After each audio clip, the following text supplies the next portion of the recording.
First, Prime Minister Boris Johnson's top advisor is facing calls to resign after being accused of breaking lockdown rules.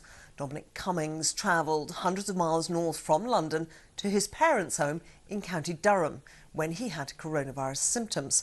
Durham police confirmed that they spoke to his family about self-isolation guidelines and reiterated advice around essential travel.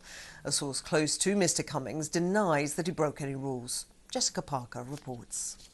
Dominic Cummings dashing out of number 10 in late March. A few days later, it was confirmed he'd developed coronavirus symptoms and was self-isolating. Now it's emerged that at around that time, he travelled from his London property to his parents' home in Durham, 250 miles away. There's clearly serious questions that number 10 are going to have to address, not least because the readiness of members of the public to follow government guidance more generally is going to be affected by this sort of story. But I don't want to rush to condemn without hearing the full story.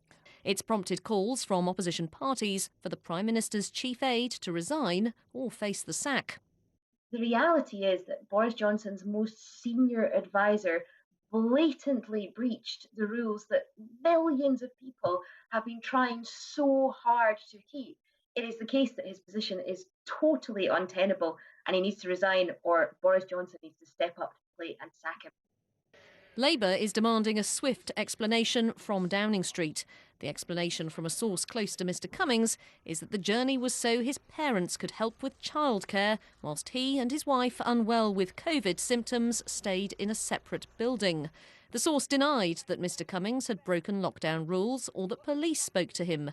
In a statement, Durham Constabulary said that officers had explained to the family the guidance on self-isolation and essential travel.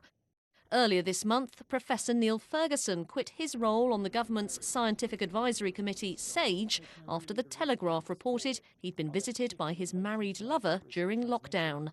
Dr Catherine Calderwood resigned as Scotland's chief medical officer last month after making 2 trips to her second home. Jessica Parker, BBC News. Well, let's get more on this from our political correspondent, Helen Catt. Helen, are we only clearer about exactly what happened here? Well, we know a few more things this morning than perhaps we did yesterday. So we understand that Dominic Cummings and his wife went to Durham to their parents' farm. His sister had said she would provide childcare, is what we understand from this. And that is in County Durham, so that's a sort of 250 odd miles from London. But we understand that actually they were still able to look after their son. Actually, they weren't too ill to do that once they got there, but they didn't have any contact with other members of the family. It is also understood that there was a small number of people in Downing Street who did know that that's where Dominic Cummings was, that he was in Durham and he wasn't in London. And I think that is going to raise a lot more questions today. So far, Downing Street haven't responded to this story. They haven't commented on this at all yet. What we don't know is if Boris Johnson himself was one of those people who knew where Dominic Cummings was, because he was, of course, ill himself at the time. And explain to us why it matters, or who in Downing Street knew. Is there a charge of hypocrisy that various people were having to resign, both in Scotland and obviously Neil Ferguson, the scientific advisor, because of their breaches of regulations, and then here we have another apparent or questionable move? Well, why it matters is because, we were in these lockdown restrictions at the time. The government had said how important it was to observe them, and as it's coming up now at a point where we're now 9 weeks into sort of lockdown restrictions, people are feeling angry and they are feeling upset that they haven't been able to see family. They've had to stay at home, that sort of thing. And I think that's part of the reason that it's so important now, and particularly as the government is saying this is a particularly pivotal point of the pandemic where they still want us to observe those lockdown rules. I think the worry is that people might think, well, hang on, there's more flexibility in them than I thought, and therefore I can sort of chip away at those. And so I think that's the sort of worries that are around it, the fact that it's emerged at this time. And there will be questions asked that, yes, if was it sanctioned by people in Downing Street if this was this? And of course we should say, of course, that a source close to Dominic Cummings had said that they don't believe he broke the rules. So I think it's going to be an interesting one to see how it plays out. And just briefly on the playing out, presumably a lot will hinge on just how much pressure builds from within the governing party? Yes, because so far we've had, as you would expect, opposition parties coming out and saying, look, we need explanations. Labour saying we need a swift explanation. The SNP, the Scottish National Party, saying, actually calling for him to resign or Boris Johnson to sack him. You would expect that from the opposition. But the key thing is going to be what happens inside the Conservative Party on those backbenchers. What are backbenchers saying to Boris Johnson behind the scenes? Are they saying this is tenable, you can keep him on? Because we know that in normal times, this is a Downing Street administration that's quite happy to tough things out and see through controversy, but these are not normal times, and I think a lot will hinge on how this is going down on the Tory backbenches. Helen, thanks so much. And shortly we're going to be speaking to the Mirror's political editor, Pippa Crerar. She helped break the story. And we'll also speak to Dave Penman, the General Secretary of the FDA, which is the Civil Servants Union. Pippa Crerar is the Daily Mirror's political editor and one of those who broke the story. Pippa, thank you for joining us. Tell us more about the detail. There still seems to be some confusion about exactly what day he travelled on, exactly what the explanation is for the travel and so on. Well, it seems that Number 10 or sources close to Dominic Cummings are saying that because he and his wife were ill with coronavirus, they needed help with childcare for their 4-year-old son. Obviously, the disease can be very debilitating. What's not clear, the last we saw of Dominic Cummings was on the day that Boris Johnson himself was, the Number 10 said that Boris Johnson tested positive and was self-isolating. We saw Dominic Cummings running out of Number 10. And it looks like that at some point over the following couple of days, he and his wife and son drove the 260 miles to his parents' property in Durham, which has several properties on it, I understand. And one of them, his sister lives there, I think his brother lives there. And they stayed in a separate building so that they could help, the sister could help with childcare. Now, the problem is that it looks like he broke two big lockdown rules, one of which is if you're self-isolating, then you should absolutely stay at home and not go out even to get yourself food. You should rely on neighbours and so on to do it for you.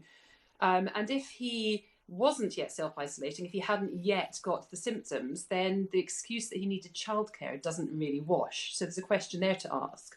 And then the second rule, which he looks like he's broken, is that he travelled across the country during the lockdown and stayed away overnight, over several nights. And as you know, those rules still apply.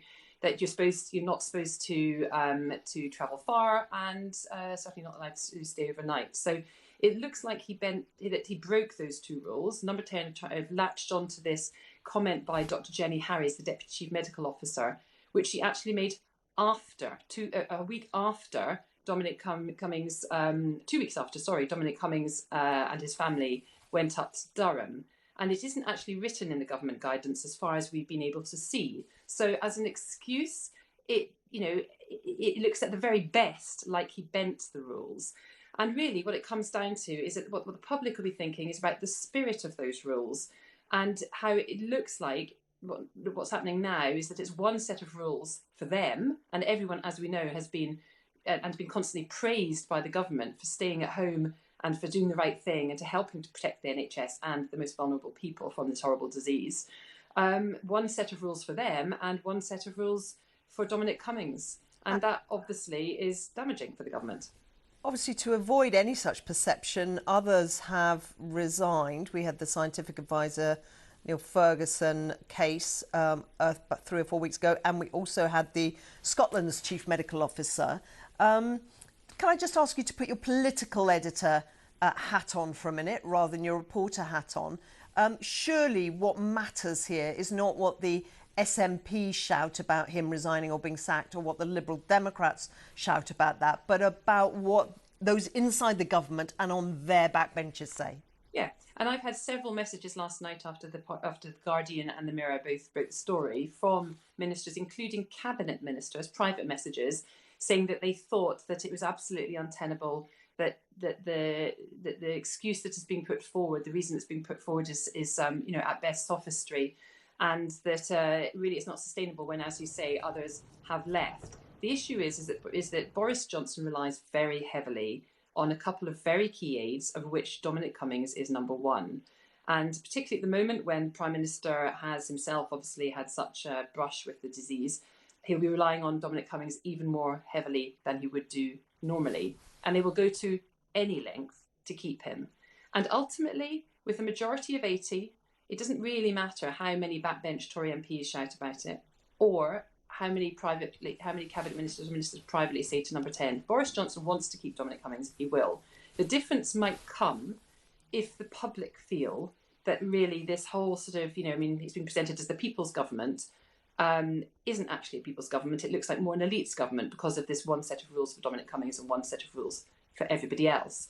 And crucially, if people interpret his actions as some sort of tacit green light to do what they want, to travel across the country and see their parents, to see their kids see their grandparents. I mean, don't forget, there are people here who have lost loved ones that weren't able to hold their loved ones before they died, that weren't able to go to the funerals, that weren't able to see them. And let alone the rest of us that haven't seen our families for months and months and months. And I think that if people will feel very angry about that, and if they feel that Dominic Cummings' actions has given them, as I say, this tacit green light to break the rules themselves, to go and visit their grandparents, to travel across the country, and the R rate starts going up and transmission starts spreading again, that it's more than just a political scandal. It's something that actually is going to impact on all of our lives. Pippa Crerar, thank you so much for joining us. Now, just during that interview, just got a statement in from the Durham Police and Crime Commissioner, Steve White. Durham is obviously the location to which Dominic Cummings drove on some unspecified date at the end of March. Anyway, Steve White, Durham Police and Crime Commissioner, also former chair of Police Federation, said, given the whole ethos of the guidance and regulations was designed to reduce the spread, regardless of reason, by travelling to County Durham when known to be infected was most unwise. To beat this crisis, we need to be selfless, as millions have been. The response by the people of Durham has been exemplary, which makes this most frustrating and concerning. And we're just right now getting a statement from Number 10, so I'm going to read you that as well. Number 10 spokesman says, owing to his wife being infected with suspected coronavirus and the high likelihood that he would himself become unwell, it was essential for Dominic Cummings to ensure his young child could be properly cared for. His sister and nieces had volunteered to help, so he went to a house near to but separate from his extended family in case their help was needed. His sister shopped for the family and left everything outside. At no stage was he or his family spoken to by the police about this matter, as is being reported. His actions were in line with coronavirus guidelines. Mr. Cummings believes he behaved reasonably and legally. That is the statement from Number 10. Well, let's speak now to Dave Penman, who is General Secretary of the FDA, which is the Union for Senior Civil Service Servants. Dave Penman, thanks so much for joining us. What do you make of this row right now? Well, I think it's clearly a matter of public concern that a member of the government scientific advisory body and the special advisor to the Prime Minister has apparently, and I say apparently because clearly there's facts that need to be established, has apparently broken the rules when thousands of families in much more tragic consequences have been following them faithfully to try and protect the country and the NHS as the government. Sorry for interrupting, but as I just read in the statement from Downing Street, Mr. Cummings does not believe he broke the rules. Ultimately, this is a matter for the Prime Minister. So as a special advisor, he is accountable only to the Prime Minister. The Prime Minister appointed him, and under the Ministerial Code, the Prime Minister is accountable to both Parliament and the public. That's what the Ministerial Code says, for the conduct of their special advisor. And I think in the circumstances we've got, the Prime Minister has to make a decision. He has to decide whether there's an issue here or not. And he also has to rebuild public confidence, as the Ministerial Code suggests that he should. Ultimately, it's a matter for the Prime Minister here to make this decision. And do you think there's a clear direction in which that decision should be made? Is your mind already made up, or do you have some sympathy with the story that we've just heard that his wife was ill, he was worried he would develop symptoms, they did this in a responsible way in a building that was not the same building as his elderly parents and so on? Well, that's really a matter for the Prime Minister to make a decision on. we're obviously just hearing some of this now. I think it's legitimate that there's public interest in whether Dominic Cummings broke the rules or not. But I think there'll be many, many families up and down the country who faced very similar circumstances and interpreted those rules in a very different way. I know of families where both parents have been suffering from the debilitating consequences of the disease and having to look after family and not able to rely upon extended family members because they couldn't travel. And let's remember, this wasn't a set of guidelines. This was the law. This was quite clear from the Prime Minister when he said, this is not guidance, I'm instructing you to follow these rules. And it's really important that the Prime Minister makes clear whether it's one rule for those at the top and one rule for everyone else. This is about integrity and honesty, not just about Dominic Cummings, but also about the Prime Minister. And so this is bank holiday weekend, of course, across much of the country. But still, obviously, the message to the public is observe the rules in spirit and letter. And that's why this is really important, because everyone is having to make decisions every single day after months of lockdown. And the signals and messages from the top are absolutely critical in terms of how public are likely to respond. And I think having this bubbling around with sources close to making statements, OK, now we have a statement from Number 10, really isn't good enough. They need to be absolutely clear. But it's also about the integrity of the highest office in the land.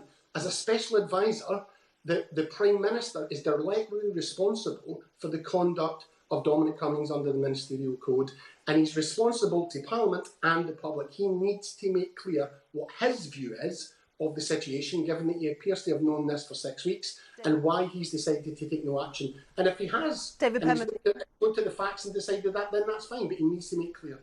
David Pemmon, thank you for joining us.